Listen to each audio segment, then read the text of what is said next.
Sebuah kisah mahakarya terbaik dari S.H. Mintarja yang sangat populer di masanya berlatar belakang kerajaan Singasari.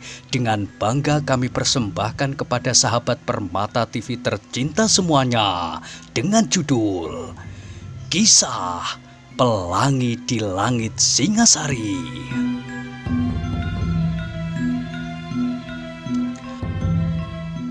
Pada kesempatan yang sangat baik ini, kita masuk pada episode yang ke-173. Selamat menikmati.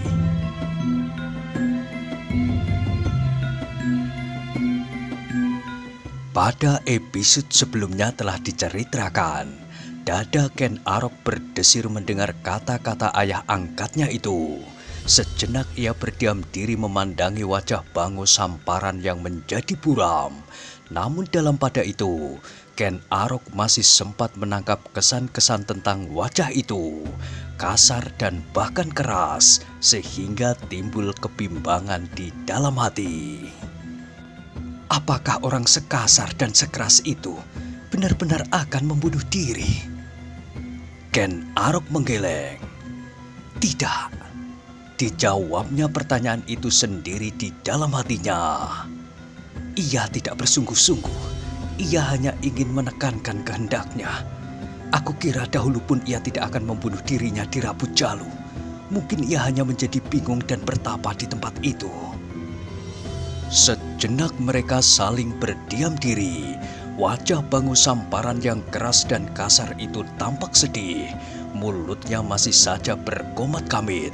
Tetapi tidak sepatah kata pun yang terloncat dari mulutnya. Baru sejenak kemudian ia berkata, "Baiklah Ken Arok, pertemuan ini adalah pertemuan yang terakhir.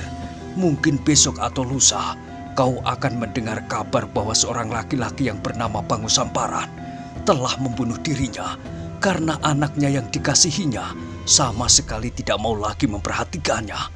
Anak itu bernama Ken Arok."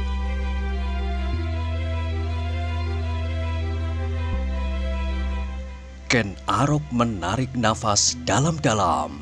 Ia mencoba menenangkan hatinya. Namun demikian kata-katanya meloncat juga dari mulutnya. "Ayah, apakah ayah ingin mencoba memaksa aku dengan cara itu? Seandainya ayah ingin membunuh diri, apakah itu juga bukan salah satu bentuk dari suatu sikap mementingkan diri sendiri? Ayah tidak mau memperhatikan keluarga ayah. Dan ini berlangsung sejak dahulu, sejak aku berada di rumah ayah. Sekarang ayah akan membunuh diri. Itu pun suatu cara ayah menghindari tanggung jawab ayah terhadap keluarga. Kemudian sesudah itu, ayah jangan mengharapkan orang percaya bahwa ayah mati karena aku tidak memperhatikannya lagi. Setiap orang, apalagi orang Karuman dan sekitarnya, pernah mendengar nama Bango Samparan, seorang penjudi. Apa kata orang apabila mereka menemukan mayat ayah di pinggir jurang di Rabu Jalu? Cukup, cukup!" Potong Bango Samparan. Wajahnya menjadi merah membara. Ia benar-benar menjadi marah. Hampir-hampir ia meloncat dan menampar wajah Ken Arok. Tetapi ia sempat mengurungkan niatnya. Ken Arok sekarang bukan kanak-kanak lagi. Ia adalah seorang prajurit. Dengan demikian maka Bango Samparan itu hanya dapat menggertakkan giginya sambil menggigil seperti orang kedinginan. "Maaf ayah," berkata Ken Arok. "Aku tidak bermaksud untuk membuat ayah marah. Aku ingin memberikan beberapa pendapat tentang diri ayah. Jangan marah ayah. Hanya seorang anak yang mengerti tentang dirinya mau mengatakan hal itu kepada ayahnya yang dikasihinya, supaya ayahnya tidak terlanjur tersesat semakin jauh. Alangkah sakitnya melihat cacat sendiri. Tetapi dengan demikian, ayah akan mendapat kesempatan untuk mengobatinya." Terdengar Bango Samparan mengatupkan giginya. Namun tiba-tiba wajah yang merah padam itu mengangguk-angguk.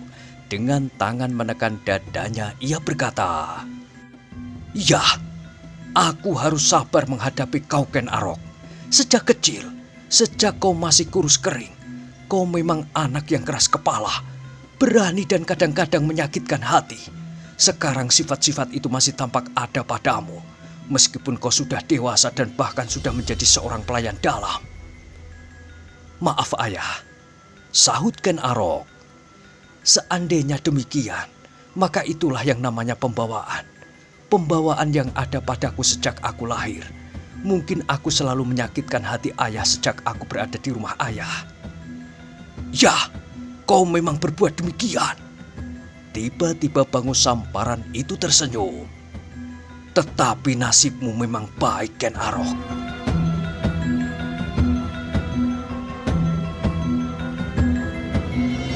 Ken Arok mengerutkan keningnya. Ia justru merasa aneh melihat Bangu Samparan itu tiba-tiba saja tersenyum. Namun ia tidak ingin terlampau lekas berprasangka. Ken Arok, berkata Bangu Samparan itu kemudian, apa yang akan kau berikan sebagai bantuanmu atas keluargaku? Menurut kekuatanku ayah, aku masih belum dapat mengatakan sekarang. Kita akan melihat kemungkinan lebih dahulu. Kau akan memberi aku setiap sepekan, 10 hari, atau 8 kali. Ken Arok berdesah. Itu kurang bermanfaat bagi ayah. Sebaiknya ayah mendapatkan sebidang tanah. Ayah harus mulai dengan kerja, bukan sekedar berjudi dan berkeliaran. Sekali lagi warna merah membersit di wajah Bangu Samparan. Tetapi wajah itu segera dibayangi oleh sebuah senyum.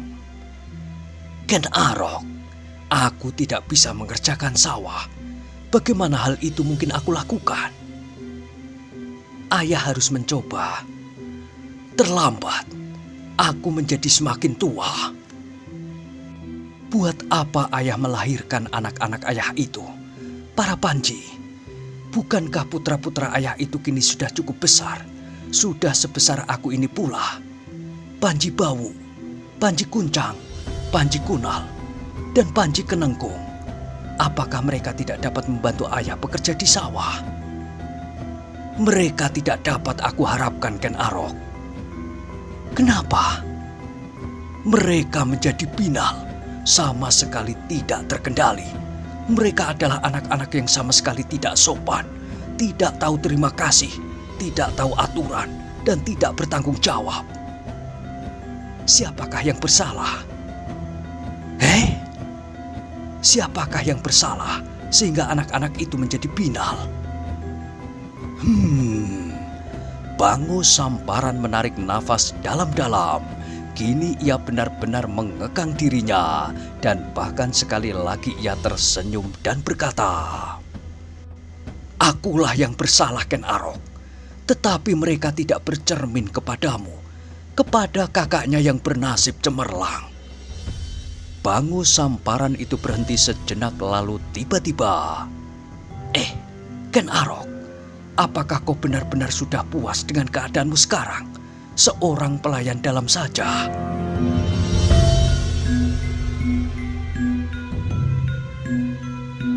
Ken Arok menjadi berdebar-debar mendengar pertanyaan itu. Terasa sesuatu tersembunyi di balik pertanyaan yang aneh itu. Sejenak ia terdiam. Dicobanya untuk mengatur hatinya supaya ia tidak terkejut apabila ayah angkatnya itu mengatakan maksud yang sebenarnya. Bangu Samparan pun berdiam diri sejenak. Ia menunggu jawaban anaknya, tetapi jawaban itu tidak segera didengarnya, sehingga ia merasa perlu untuk mengulanginya. Ken Arok, bagaimana? Apakah kau sudah puas dengan kedudukanmu sekarang? Ken Arok menarik nafas panjang, diaturnya perasaannya, dan perlahan-lahan ia menjawab. Sudah aku katakan ayah, aku sudah puas dengan kedudukanku sekarang. Aku merasa telah berhasil keluar dari lumpur yang pekat, apalagi yang akan aku inginkan. Bangu Samparan mengangguk-anggukkan kepalanya. Kemudian dengan nada yang dalam ia berkata, nasibmu memang terlampau baik. Ya, aku bernasib baik dan karena itu aku wajib berterima kasih kepada Yang Maha Agung. Tetapi kau kekasih Yang Maha Agung, anakku. Seperti juga setiap manusia adalah kekasih Yang Maha Agung. Tidak, kau salah Ken Arok.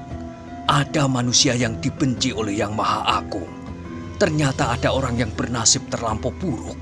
Bahkan ada orang yang sama sekali tidak dihiraukannya. Ayah keliru. Tak ada orang yang dibenci oleh Yang Maha Agung. Yang Maha Agung mempunyai sifat kasih tiada terbatas. Seperti jarak ujung barat dari ujung timur yang tidak terukur jauhnya. Demikian kasih Yang Maha Agung itu terhadap manusia. Titahnya yang paling mulia. Bangu Samparan tiba-tiba tertawa. Suara tertawanya semakin lama semakin keras, sehingga tubuhnya terguncang-guncang karenanya. Kau dapat berkata demikian setelah kau menikmati lezatnya makanan di Istana Tumapel. Setelah kau mengenakan pakaian pelayan dalam yang kau bangga-banggakan itu, Ken Arok. Ken Arok, coba kenanglah. Apakah pada saat-saat kau berkeliaran di arena perjudian, di jalan-jalan sepi, di mana kau mencegat orang-orang yang lewat, bahkan gadis-gadis yang kau perkosa, dan apakah pada saat kau tinggal di padang karotan ini sebagai hantu yang menakutkan, kau dapat berkata seperti itu? Kau dapat berkata bahwa nasib setiap manusia itu baik karena sifat Yang Maha Agung itu Maha Pengasih. Ya ayah, bohong. Aku tidak pernah mendengar kau mengucapkan sepatah kata pun tentang kasih Yang Maha Agung kepadamu. Memang aku tidak pernah mengucapkannya karena kebodohanku, karena kepicikan pengetahuanku. Tetapi itu bukan berarti bahwa Yang Maha Agung tidak menaruh kasih kepadaku, bahkan melimpah-limpah. Adalah salah manusia sendiri apabila ia menolak kasih Yang Maha Agung, menjauhkan diri daripadanya, dan hidup dalam kegelapan tanpa mengenal terima kasih.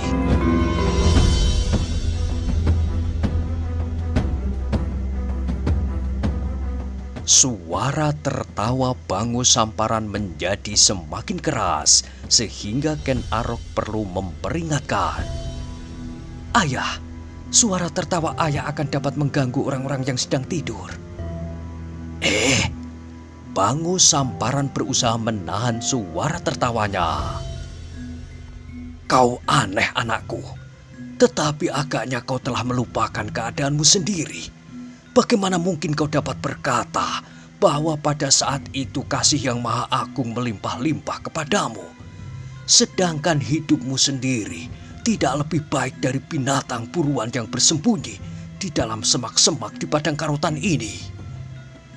Ayah, Ken Arok bergeser setapak untuk menyembunyikan kegelisahannya.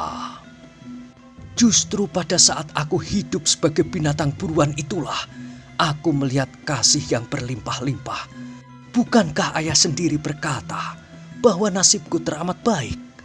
Bukankah ayah mengatakan bahwa karena ayah membawa aku berjudi, maka nasibku yang baik itu telah melimpah kepada ayah? Itu adalah nasib yang baik. Dan itu adalah kasih Yang Maha Agung. Tetapi akulah yang terlampau bodoh, sehingga aku tidak mengetahuinya dan tidak berterima kasih kepadanya. Kemudian, bukankah kasih itu nampak pula semakin jelas padaku di akhir-akhir pengembaraanku? Yang Maha Agung telah membuka mata hatiku dengan lantaran beberapa orang yang mengenalnya lebih baik daripada aku. Nah, apakah aku tidak harus mengucapkan terima kasih? Bangu Samparan menarik nafas dalam-dalam. Kau benar, anakku. Kau memang kekasih Yang Maha Agung. Seperti juga ayah, orang lain dan semua orang di muka bumi. Wajah Bangu Samparan berkerut-merut, tetapi ia tidak segera menyahut meskipun mulutnya berkomat kamit. Karena itu, kita wajib berterima kasih. Tetapi, Bangu Samparan berhenti sejenak. Bagaimana dengan orang-orang yang miskin, bahkan yang hampir mati kelaparan? itukah ukuran ayah tentang kasih? Ken Arok menyahut sambil mengerutkan keningnya yang telah menjadi basah oleh keringat. Kalau ukuran ayah tentang kasih adalah keadaan lahiriah, maka aku dapat mengerti jalan pikiran ayah. Kenapa ayah menganggap bahwa nasib manusia itu ditentukan menurut kesukaan yang maha agung, seperti kesukaan kita. Apabila kita tidak senang terhadap seseorang, maka kita akan mengasingkannya. Bangu Samparan memandangi anak angkatnya, wajahnya menjadi semakin tidak mengerti. Ukuran kasih adalah ketentraman ruhaniyah ayah, rasa damai dan dekat dengan yang maha agung itu. Oh, aku tidak mengerti Ken Arok, tetapi baiklah, aku tidak membantah. Mudah-mudahan lain kali aku dapat mengerti maksudmu. Bangu Samparan berhenti lagi untuk sesaat. Tetapi bagaimana dengan pernyataanku?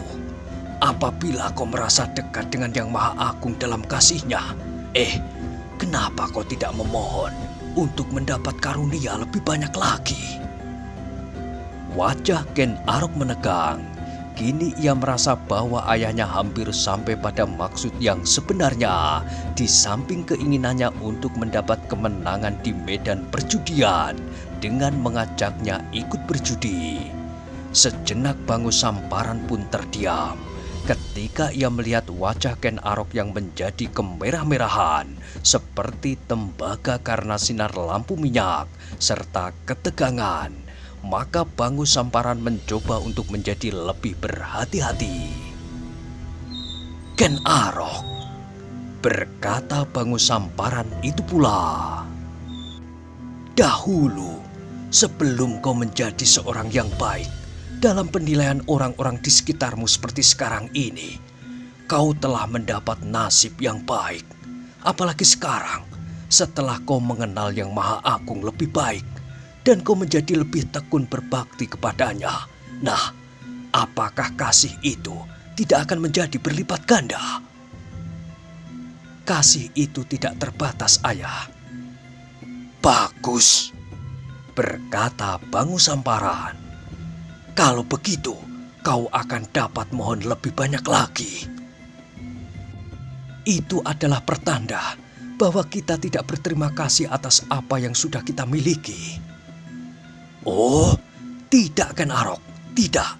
Setiap manusia ingin mencapai segala macam kebutuhannya sampai ke puncak. Kalau ia memerlukan pangkat, maka ia ingin mencapai pangkat yang setinggi-tingginya. Kalau ia ingin kaya, ia pasti ingin menjadi kaya, kaya sekaya-kayanya. Nah, apakah kau termasuk pengecualian? Mungkin, ayah. Bangu Samparan menggelengkan kepalanya. Katanya, tidak Ken Arok, cita-cita seseorang tidak boleh berhenti. Cita-cita ia harus meluncur jauh di depan kita, supaya kita tidak berhenti berusaha dan berhenti berjuang. Tanpa cita-cita, gairah hidup kita pun akan lenyap dan kita akan menjadi beku.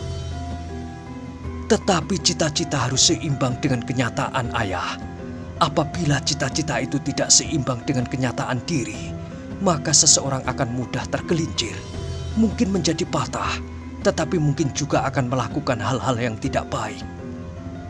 Oh, ternyata kau bukan seorang yang berhati baja. Apakah maksud ayah? Hatimu miyur, kau sekedar mendapat makan dan pangkat yang kecil. Kau sudah mandek, berhenti di jalan, sedangkan orang lain akan terus berlari meninggalkan kau jauh di belakang. Padahal belum pasti bahwa nasibmu kalah baik dengan nasib orang lain. Ken Arok menarik nafas dalam-dalam. Ia kini mengerti kehendak ayahnya. Ayahnya menghendaki sesuatu yang terlampau berlebih-lebihan daripadanya. Dan ia tidak lagi terkejut ketika Bangu Samparan berkata, Ken Arok, kalau kau mendapatkan pangkat yang tinggi, jauh lebih tinggi dari pangkatmu sekarang, kau akan menjadi kaya. Kau akan dapat membantu aku sepekan sekali dan aku tidak akan mati kelaparan sekeluarga. Dan hampir sepekan sekali, ayah tetap bisa berada di medan judi. Bangu Samparan mengernyitkan alisnya, kemudian ia tersenyum. Begitulah kira-kira, tetapi kalau kau masih saja seperti sekarang, maka bantuan yang dapat kau berikan akan menjadi seperti sebutir garam yang kau tebarkan di lautan. Tetapi kalau kau menjadi seorang yang berpangkat tinggi, Ken Arok, kau akan menjadi kaya dan kau tidak perlu lagi menghitung-hitung berapa uang yang kau berikan kepadaku. Dan aku tidak akan lagi mengejarmu untuk membawa kau turut ke arena perjudian lagi.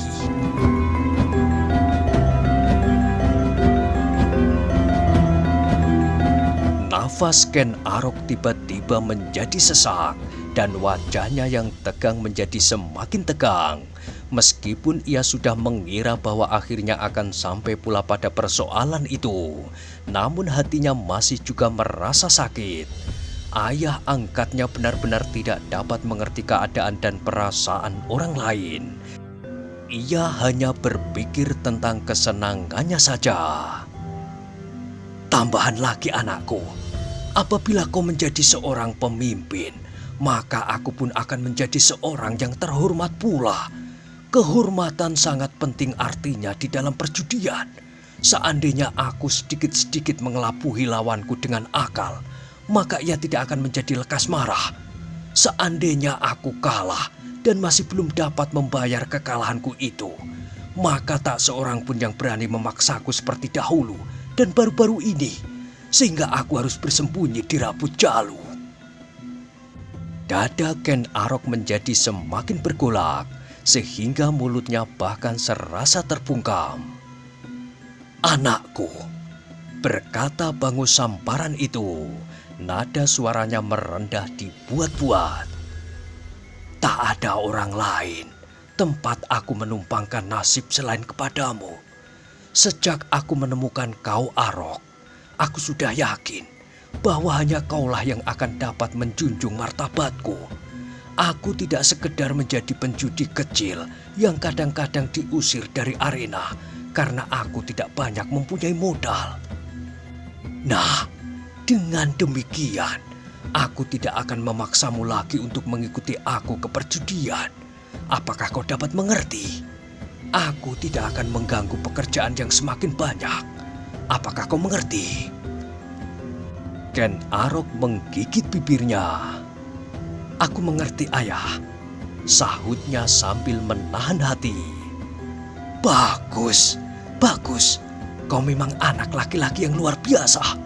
Kekasih yang maha agung. Nah, apakah yang akan kau lakukan? Yang akan aku lakukan adalah mempersilahkan ayah meninggalkan tempat ini. Bangu Samparan terlonjak. Wajahnya menegang dan mulutnya ternganga. Kemudian terbata-bata ia berkata, apa katamu, Aku tak akan sampai hati mempersilahkan ayah meninggalkan tempat ini, seandainya ayah dapat mengerti keadaanku. Oh, itukah balasanmu, Ken Arok? Itukah? Maaf ayah, bukan maksudku. Tetapi aku harap ayah mengerti keadaanku. Bangu Samparan termenung sejenak. Dipandanginya lampu minyak yang bergerak-gerak ditiup angin yang menyusup lewat dinding yang tidak rapat. Ken Arok, aku mimpikan kau yang bernasib terlampau baik itu menjadi seorang pemimpin seluruh prajurit Tumapel. Tidak, bahkan menjadi seorang Akuwu. Tidak. Tetapi kau menjadi seorang raja di Kediri. Dada Ken Arok berdesir tajam mendengar kata-kata ayah angkatnya itu. Dipandanginya wajah Bangu Samparan seolah-olah baru saja dilihatnya hari ini. Sehingga Bangu Samparan itu terpaksa menundukkan kepalanya, menghindari tatapan mata Ken Arok yang seolah-olah menyala. Dengan nada yang berat Ken Arok berkata, Ayah, aku akan benar-benar mempersilahkan ayah meninggalkan tempat ini kalau ayah masih saja membuat hatiku kisruh. Tidak anakku, aku jangan kau usir malam ini. Meskipun hantu padang karautan sekarang telah menjadi jinak, tetapi aku tidak mau mati kedinginan. Terdengar Ken Arok menggeram, tetapi ayah angkatnya berkata meneruskan. Maksudku baik, Ken Arok. Tidak, ayah benar-benar seorang yang hanya mengerti tentang kepentingan diri sendiri. Ayah seorang yang terlampau mementingkan diri ayah sendiri. Oh, kau salah tangkap, Ken Arok. Aku juga berpikir tentang kau, tentang nasibmu yang baik itu. Dalam hubungan akan kepentingan ayah. Bangus Samparan menarik nafas dalam-dalam. Mimpiku tidak pernah salah. Dahulu aku juga serasa bermimpi. Oh, tidak. Bahkan seolah-olah aku mendengar suara dari langit tentang seorang anak yang hampir mati kelaparan. Dan aku benar-benar menemukan kau yang ketakutan karena dihantui oleh perbuatan-perbuatanmu sendiri. Tetapi setelah itu, kau juga tidak berhenti merampok, memerkosa dan bahkan membunuh.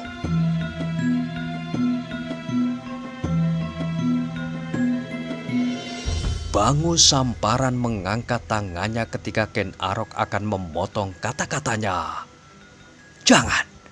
Jangan kau potong kata-kataku. Aku belum selesai. Bangus Samparan menelan ludahnya, lalu melanjutkan. Sekarang, aku bermimpi kau menjadi seorang maharaja. Siapa tahu bahwa hal itu akan terjadi kalau kau berhasil memanjat dari jabatanmu sekarang menjadi aku misalnya. Kemudian kau akan mendapat kesempatan yang lebih baik. Oh, Ken Arok tidak dapat menahan perasaannya lagi. Tiba-tiba ia berdiri dan berjalan mondar-mandir. Cukup ayah, cukup. Aku tidak mau mendengar lagi. Itu adalah impian yang gila.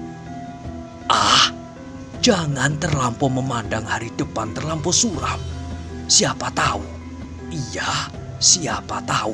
Siapa tahu kalau anak yang hampir mati kelaparan itu sekarang memimpin pasukan prajurit.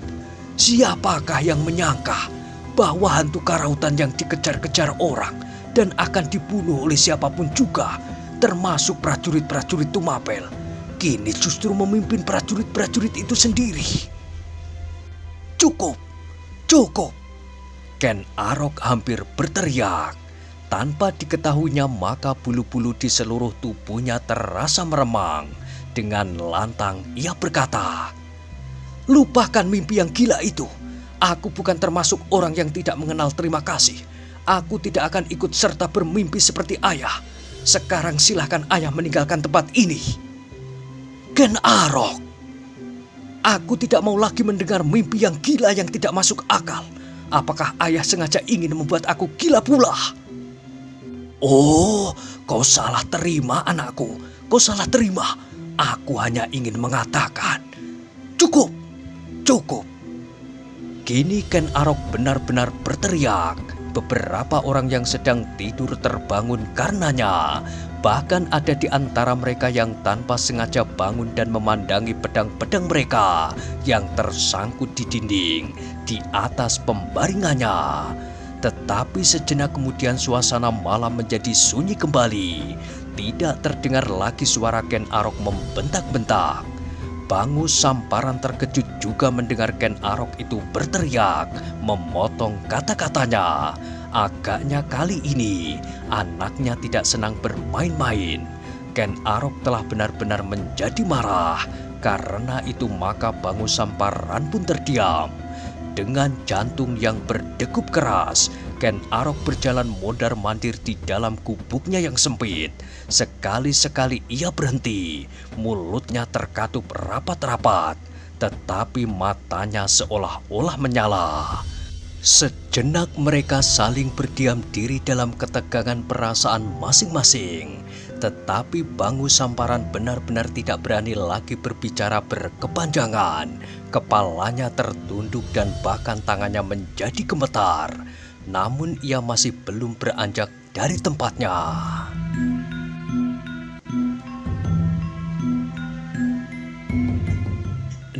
Nah, bagaimanakah kisah selanjutnya? Silahkan ikuti terus kisah Pelangi di Langit Singasari pada episode berikutnya.